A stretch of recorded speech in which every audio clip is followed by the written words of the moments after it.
Hello বন্ধুরা, আজকে আপনাদেরকে একটি নতুন ভিডিও নিয়ে আলোচনা জানাচ্ছি। সেটা হচ্ছে ভুবনেশ্বর এমসে আপনারা ডাক্তার দেখানোর পর যে রিপোর্ট করবেন, রিপোর্ট কিভাবে ফ্রিতে করবেন। তার জন্য যে রেশন কার্ডের প্রয়োজন হয়, কোন কোন ক্যাটাগরির রেশন কার্ড থাকলে আপনারা ফ্রিতে রিপোর্ট করাতে পারবেন, তার বিস্তারিত বলছি আপনাদের। এখন বর্তমানে যেটা চলছে, এসপিএইচএইচ বা পিএইচএইচ, সেই রেশন কার্ডের ইমেজগুলো আপনাদের দিয়ে দিচ্ছি, দেখে নিন। এই ক্যাটাগরি যদি আপনাদের রেশন কার্ড থাকে, তাহলে আপনারা ফ্রিতে রিপোর্ট করাতে পারবেন। এবং তার জন্য আপনাদেরকে রেশন কার্ড প্রিন্ট করতে হবে। আপনার রেশন কার্ড নাম্বার ধরে কাছাকাছি কোনো কম্পিউটারের যারা কম্পিউটার নিয়ে প্রিন্ট আউট করে, ওনাদের কাছে গিয়ে বলবেন যে রেশন কার্ড প্রিন্ট করব, বললে ওনারা আপনাকে রেশন কার্ড প্রিন্ট করে দেবে আপনার রেশন কার্ড নাম্বার ধরে।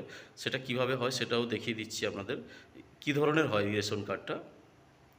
আপনারা কী করবেন, রেশন কার্ডের জেরক্স এবং অরিজিনাল রাখবেন, আধার কার্ডের জেরক্স এবং অরিজিনাল।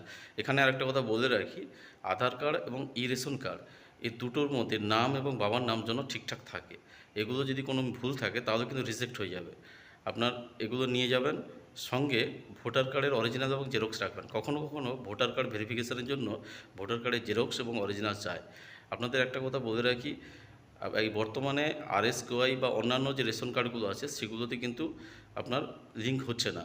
এখন যেটা করছে, এসপিএইচএইচ আর পিএইচএইচ ক্যাটাগরির রেশন কার্ডগুলোতে শুধুমাত্র লিঙ্ক করা হচ্ছে। আপনি প্রথম ডাক্তার দেখাবেন, ডাক্তার দেখানোর পরে যদি ডাক্তার কোনো রিপোর্ট করতে দেয়, তাহলে সেটাকে নিয়ে আপনি এই ডকুমেন্টসগুলো নেবেন। এসপিএইচ পিএইচ ক্যাটাগরির যে রেশন কার্ডগুলো আছে তার রেশন কার্ড নেবেন, এবং যে ডকুমেন্টসগুলো বললাম, রেশন কার্ডের জেরক্স অরিজিনাল, আধার কার্ডের জেরক্স অরিজিনাল, এবং সঙ্গে ভোটার কার্ডের অরিজিনাল এবং জেরক্স রাখবেন। বা প্রেসক্রিপশান এবং ওই জেরক্সগুলো আপনি ওখানে অথরাইজ যে কাউন্টার আছে, কাউন্টারে দেবেন। দিলে আপনার যে রিপোর্টের যে সিআর নাম্বারের সঙ্গে আপনার রেশন কার্ড এবং আধার কার্ড একটা লিঙ্ক করে দেবে, যেটার মাধ্যমে আপনি যতদিন ডাক্তার দেখাবেন টোটালটাই আপনি ফ্রিতে রিপোর্ট করাতে পারবেন। এছাড়াও বলে রাখি, ধরুন কারোর আরএসকেওয়াই রেশন কার্ড আছে, বা কারোর হয়তো পিএইচএইচ বা এসপিএইচএইচ রেশন কার্ড থাকা সত্ত্বেও বাবার নাম বা নিজের নাম আধার কার্ডের সঙ্গে মিসম্যাচ আছে, তখন যদি আপনার রিজেক্ট হয়ে যায়, তখন আপনি রিপোর্ট কীভাবে করবেন? তার জন্য ওখানে পে কাউন্টার আছে, পে কাউন্টারে আপনি পে করেও আপনি রিপোর্ট করাতে পারবেন। তার ক্ষেত্রে আপনাকে কি করতে হবে, পে কাউন্টারটা কেমন হয়, যেমন আপনার বাইরে কোনো রিপোর্ট করাতে 500 টাকা, ভেতরে হয়তো সেটা 200 টাকাতে আপনি করাতে পারবেন। এছাড়াও বলে রাখি, পে পে করে আপনি রিপোর্ট করতে পারবেন।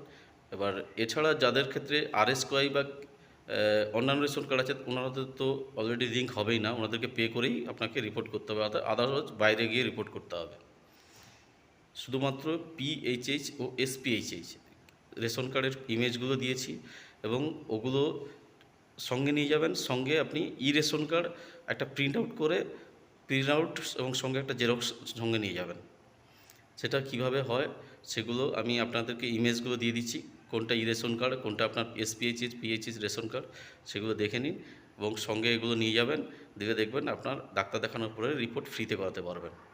এছাড়াও বলে রাখি, এই ধরনের যদি আপনাদের আরও অন্য কোনো কিছু জানার থাকে, আমাকে আপনারা কমেন্ট করে জানাবেন। আমি চেষ্টা করব আপনাদেরকে এই ধরনের হেল্প করার জন্য।